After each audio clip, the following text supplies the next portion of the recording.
আমরা কি সার্টিফিকেটগুলো পুরো দিব? পড়াশোনা করে সার্টিফিকেটগুলোকে গলায় ঝুলিয়ে আমরা রাস্তায় হাঁটার জন্য আমরা পড়াশোনা করছি। 24 লাখের মধ্যে 55,000 পাস করে আমরা চাকরি পাই নাই। সেজন্য আমাদের দুঃখ অনেক। আমরা দীর্ঘ 6 বছর ধরে দীর্ঘ সংগ্রাম করতেছি, রাস্তায় রাস্তায় আমরা ঘুরছি। কেন আমরা ঘুরবো? আমরা একটা শিক্ষিত জাতি, আমরা একটা দেশের সম্পদ হয়ে আমরা কি সার্টিফিকেটগুলো পুরো দিব?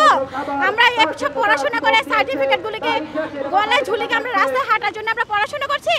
আমরা আমাদের রাষ্ট্র তো আমাদের দেশের কিছু সম্পদ মনে করে না। সরকার যদি আমাদের কিছু সম্পদ মনে করতো তাহলে আজকে আর আমাদের এত বঞ্চিত হতে হয় না, রাস্তার মধ্যে ভিজতে হয় না, রোদে পুড়তে হয় না। আমরা কি অপরাধ করেছি?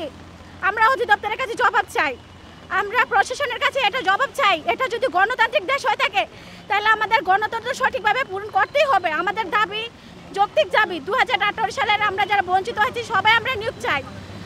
এটা কোনো কারণেই আমাদের বঞ্চিত হতে পারে না। আমরা মা বাবা অনেক কষ্ট করে পড়াশোনা করেছে, কিসের জন্য? রাস্তায় রাস্তায় কি ঘোরার জন্য?